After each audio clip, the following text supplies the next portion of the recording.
Voilà, bonjour. Bienvenue à cette première session d'après-déjeuner. Donc j'espère que vous avez bien mangé, mais pas trop, pour être bien alerte par rapport à notre session. J'ai ici avec moi trois autres personnes, je me compte moi-même. Donc nous avons ici Laurent Dallagio, qui est Project Manager chez LVMH, dans la section finance. Nous avons Sabrina Fromager, de Société Générale, donc, qui est Product Manager dans les cross-border paiements, et Damien Goderis de BNP Paribas, également Product Manager dans le cash management. Mon nom est Marc Delbas, je suis responsable de l'offre corporate et commerce international chez Swift. Le sujet aujourd'hui est Swift GPI, comme on dit à Paris, et à quel point GPI peut être utile pour les entreprises. Alors, avant de commencer le panel proprement dit, j'aimerais juste donner quelques points d'introduction sur GPI, juste pour établir des bases, pour que nous ayons tous une compréhension commune avant de rentrer dans le vif du sujet, dans le débat qui nous préoccupe. Donc GPI, qu'est-ce que c'est ? C'est essentiellement, à la base, une initiative pour améliorer les chaînes de correspondent banking, donc de paiements internationaux.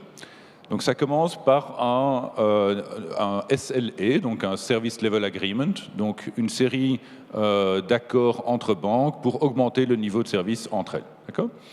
Alors, qu'y a-t-il dans ce SLA ? Je dirais qu'il y a 4 gros principes.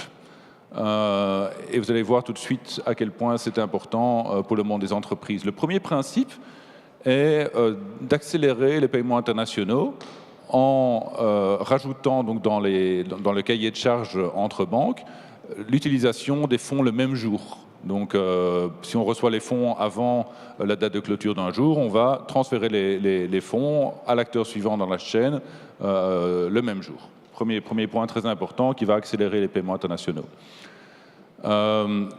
Deuxième, troisième et quatrième point, mais on va commencer par le deuxième. La traçabilité. Donc il y a une notion très importante dans GPI qui est la notion d'identifiant unique end-to-end. Donc qui est vraiment une transaction, une référence qui va être utilisée dans toute la chaîne de paiement. Et donc, il va permettre justement d'améliorer l'efficacité des investigations et de comprendre mieux où se trouvent les paiements dans la chaîne. La troisième chose, c'est la transparence par rapport à toutes les commissions entre les banques. Et le dernier aspect, c'est de ne pas altérer l'information passée avec le paiement. Donc, d'avoir vraiment de l'information qui n'est pas de remittance, donc qui n'est pas altérée dans la chaîne de paiement. Donc, ça, c'est, je dirais, les principes de base de GPI. Alors, ce qui est très, très intéressant et la raison pour laquelle nous sommes là aujourd'hui, c'est à quel point GPI répondait à un besoin énorme de marché. Donc, l'engouement des banques a été immédiat très rapidement. Donc, nous avons aujourd'hui, je dirais, plus de 150 banques qui se sont engagées à implémenter GPI avant la fin de cette année. Donc, c'est vraiment très important pour une initiative qu'on a commencée finalement il y a assez peu de temps. Nous avons déjà 42 banques qui sont live aujourd'hui et on compte en millions le nombre de paiements utilisés par GPI. Voilà. Voilà, vous pouvez rapidement voir si votre banque y est et je vais passer directement à la suite des opérations qui est le panel proprement dit. Et j'aimerais bien commencer par une question peut-être pour toi, Laurent, sur GPI pour les corporates, qu'est-ce que ça représente, quelles sont les attentes et pourquoi est-ce que GPI a de l'intérêt pour une entreprise ?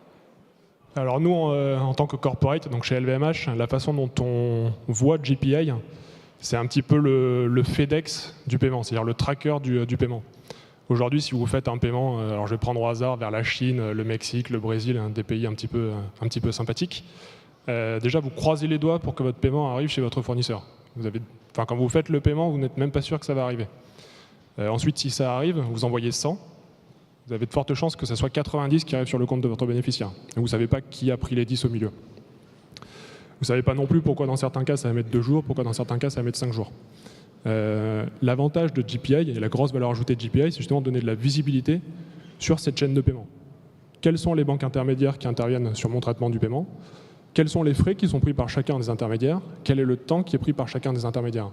Donc c'est pour ça nous en interne on appelle ça le FedEx du paiement. C'est vraiment donner de la visibilité sur ce qui est aujourd'hui cette grosse black box du paiement. Encore une fois, on croise les doigts en espérant que notre paiement arrive. Demain, on saura où ça a coincé, pourquoi ça a coincé, qui a pris des frais et le temps que ça a pris chez chaque intermédiaire. Donc c'est ça vraiment la grosse valeur ajoutée de GPI pour un corporate. D'accord, merci Laurent. Peut-être, est-ce que Damien, tu voudrais peut-être intervenir sur comment est-ce que tu vois ça d'un point de vue bancaire? Donc tu as entendu les besoins de Laurent. Comment est-ce que tu crois que les banques peuvent participer à ça de manière plus active? Je pense que c'est exactement ce que tu disais. C'est vraiment la traçabilité, donc un FedEx, un DHL du paiement. Et Marc, tu le montrais avec le nombre de banques qui sont actuellement live, c'est que cette information, elle est déjà disponible sur des millions de transactions, mais l'information réside pour l'instant au niveau de la banque. Et le gros travail qu'on a maintenant à faire, qu'on a bâti ce GPI, ce réseau pour amener cette transparence, c'est de remonter cette information au niveau de nos clients, de nos corporates. Et donc voilà, je pense que l'étape est de continuer d'accroître le réseau, bien sûr, et plus de banques qui rejoignent l'initiative, plus de volume, et de partager cette information. Est-ce que tu pourrais peut-être, évidemment, nous avons un pilote sur GPI avec les entreprises, et c'est important d'avoir un pilote dans une journée où tout le monde est habillé en steward et en hôtesse. Donc nous avons un pilote, est-ce que tu pourrais nous en parler ? Oui, donc on a, les banques, Swift et les corporates, il y avait vraiment une volonté de définir une façon de communiquer, de remonter ces statuts, de transmettre l'information vers le corporate. Premier par cette référence unique qui est mentionnée comme étant cette UETR, cette référence pour tracer le paiement, de laisser l'opportunité aux corporates de la générer, donc eux-mêmes d'être le titulaire de cette référence pour la transmettre vers la banque, et une fois que cette transaction est exécutée, de pouvoir remonter l'information.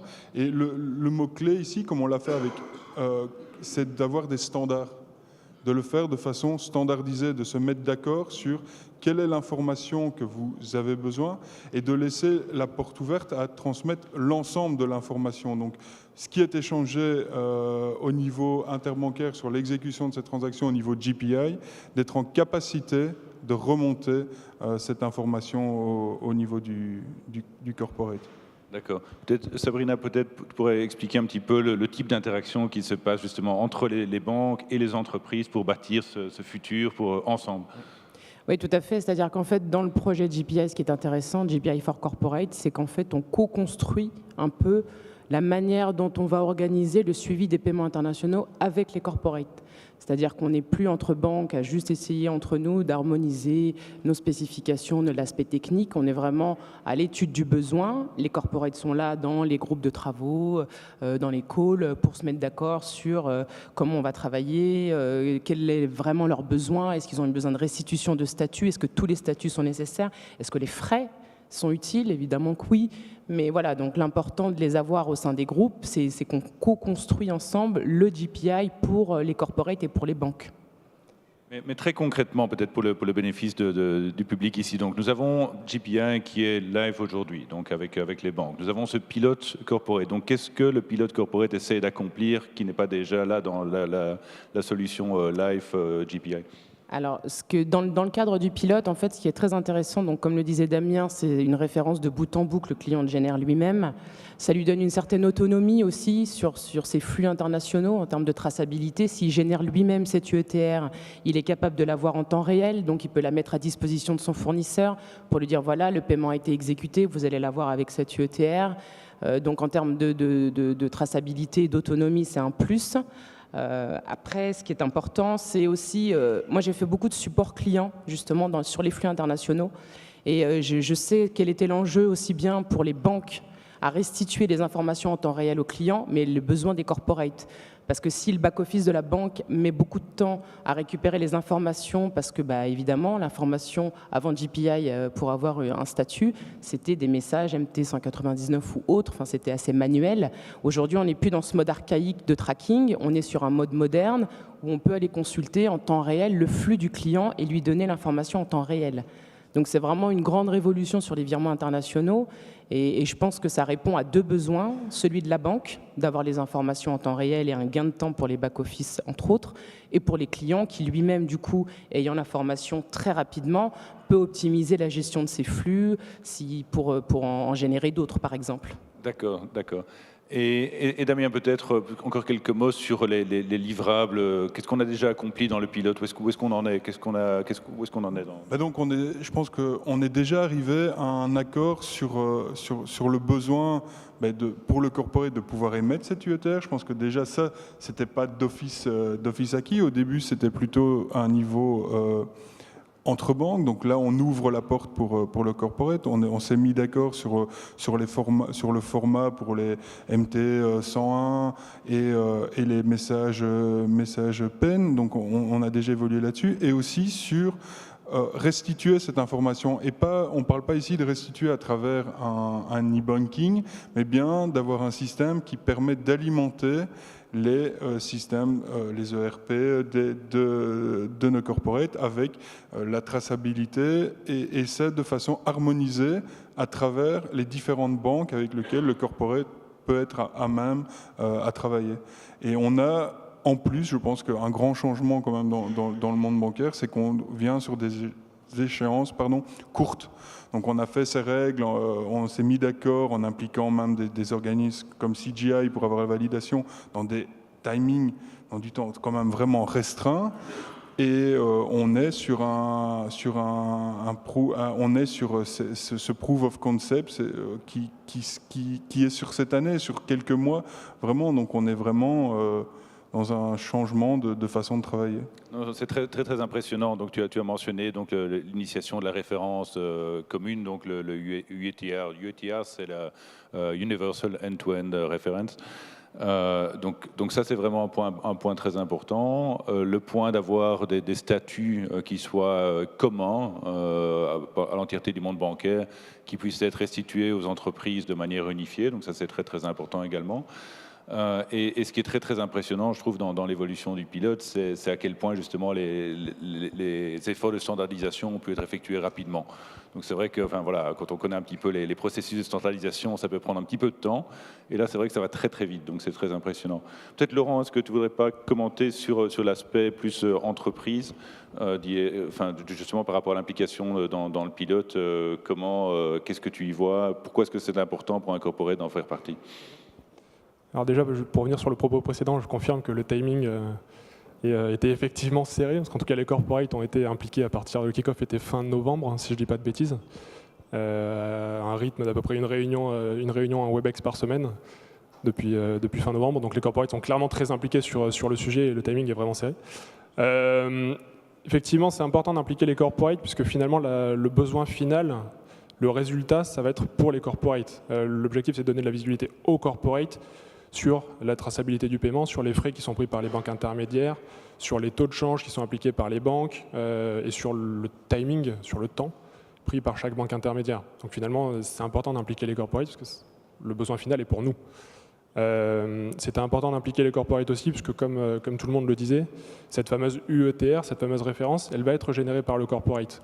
Donc finalement, ça va être au corporate de faire générer cette référence par ces systèmes. Donc il faut que le corporate rentre aussi en contact avec son provider de TMS, ERP ou autre pour faire générer cette UETR.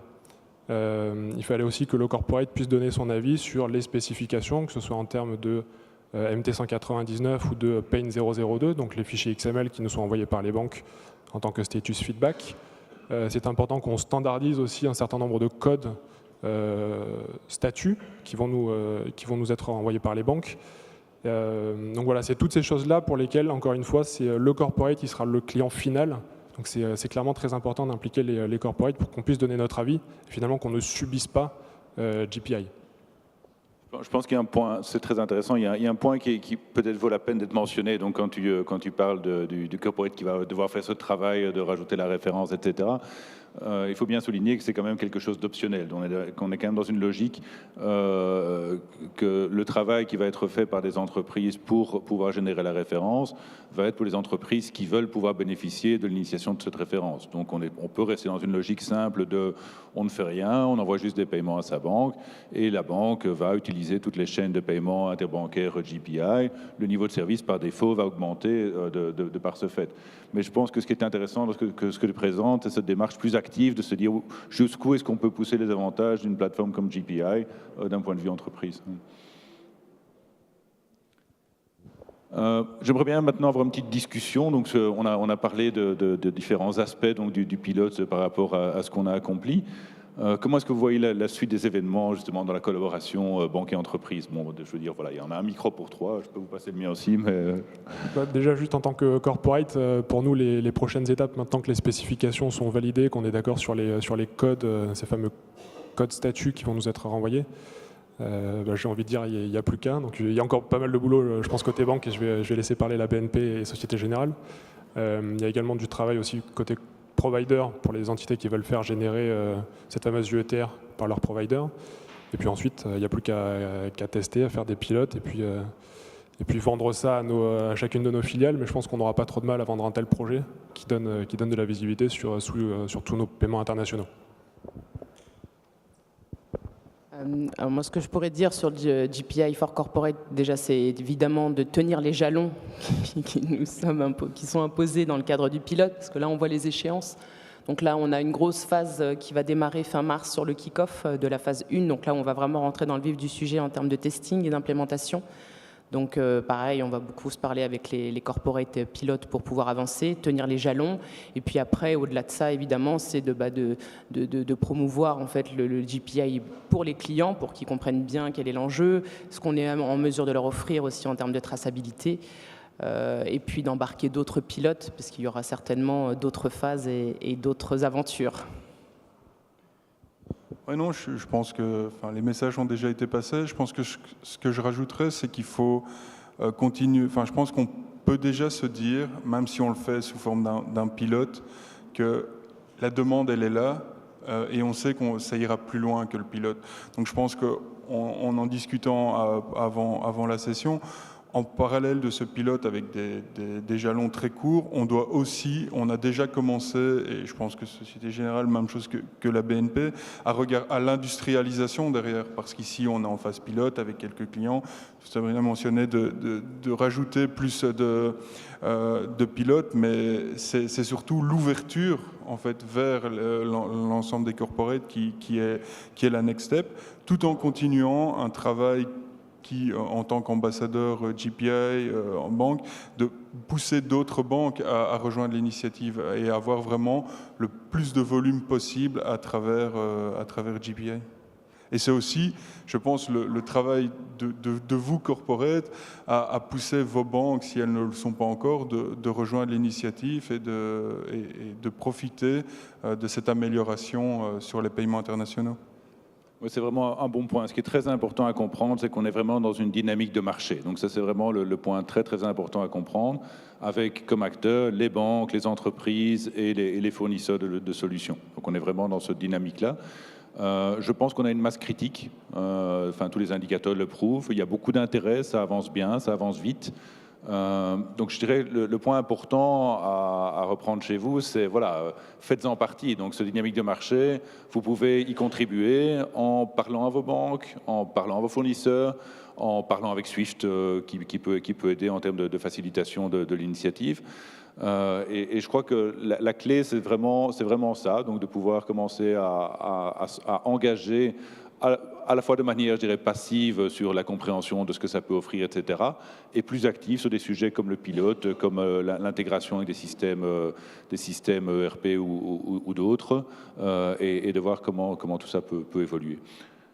Donc ici, nous avons un call to action qui est d'identifier vos besoins principaux.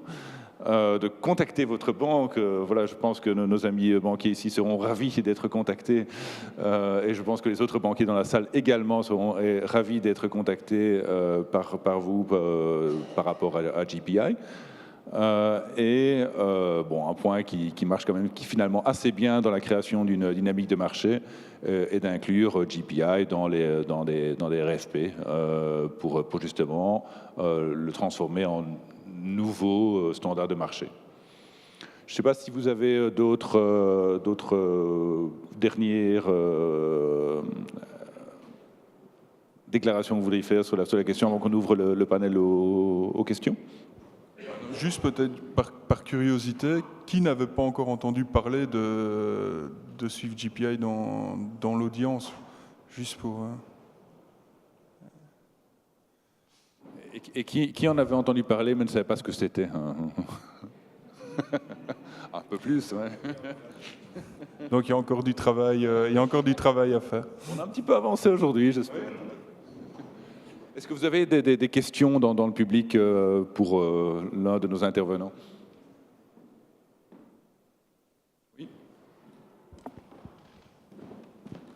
Merci. Donc le GPI nous avait déjà été présenté l'an dernier en plénière. Donc la première chose que j'avais faite, c'était de demander à ma banque quand on pouvait bénéficier du service. Et donc là, vous parlez du Sibos en octobre ou novembre, je ne sais plus. Ça veut dire que en termes commerciaux, les banques de détail ou de flux sont capables de proposer ça à leur corporate sous quelle échéance? Donc en fait, l'échéance du Sibos concerne le pilote, c'est-à-dire qu'à cette échéance-là, le pilote sera conclu. En fait, on aura les conclusions du pilote pour donner tout ce qu'on a vécu sur tous ces mois de préparation, ce que ça a apporté aux clients et donner les conclusions pour derrière ouvrir. Après, en termes de propositions, d'offres à proprement parler pour les clients, c'est encore à l'étude. Il faut qu'on mette en place, comme disait Damien, en fait, il y a le pilote d'un côté, mais il y a effectivement le déploiement de l'autre de ce qu'on va proposer à l'ensemble des corporates, qui pourra peut-être un peu être différent de ce qui est fait dans le pilote. Donc, plutôt en termes d'offres, je pense qu'on sera plus sur horizon 2019, pour être concret. Enfin, quand on parle ici de l'offre, c'est l'offre par rapport liée à cette industrialisation et remontée des statuts. Maintenant, à travers votre banque, c'est pas la seule façon de bénéficier de Swift GPI. Ici, je pense que en règle générale, on le voit aussi apparaître dans les e-banking, parce que c'est dans le front de la banque. On peut le voir aussi avoir une meilleure qualité de service au niveau des customer support, du support, parce qu'eux peuvent aussi récupérer l'information. Donc, il y a différentes façons d'en bénéficier. C'est vrai que sur cette partie-ci, pilote, on est plutôt sur du 2019, mais déjà bénéficier de GPI dans vos canaux actuels, c'est en fonction des banques quelque chose qui est déjà parfois disponible ou dans des livrables très courts. Donc on parle de quelque chose en 2018. Oui, juste pour clarifier vraiment complètement ce point, parce que c'est très très important. Donc GPI est live aujourd'hui, donc c'est quand même très important à souligner. Donc votre banque aujourd'hui, enfin si vous avez une des banques qui est live aujourd'hui, peut vous fournir des paiements de type GPI. Donc c'est-à-dire que eux vont pouvoir utiliser des chaînes de paiement GPI, augmenter la qualité de service qu'ils vont recevoir de leurs correspondants et par là même vous permettre d'effectuer des paiements beaucoup plus rapidement. Donc j'avais montré les statistiques au début. On est à je vais le montrer ici.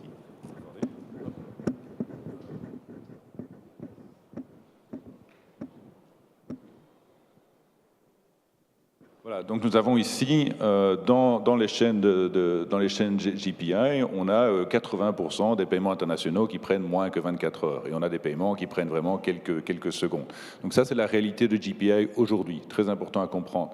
Le pilote, c'est vraiment une notion de comment est-ce qu'on peut utiliser une approche pour les entreprises multibancarisées, donc typiquement les clients SWIFT, qui voudraient avoir, en plus du niveau de service offert par GPI, des services supplémentaires, essentiellement de traçabilité et de statut coordonné de paiement. Donc je crois que c'est vraiment très important de comprendre la distinction entre le niveau de service générique que vous allez recevoir par les chaînes GPI de vos banques et le pilote qui aide à remonter ces informations supplémentaires jusqu'à l'entreprise.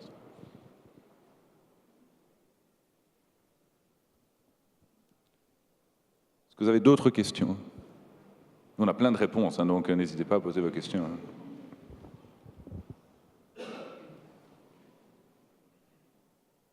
Non ? Bon, d'accord. Merci beaucoup pour votre attention. Merci à tous les orateurs ici et bonne continuation.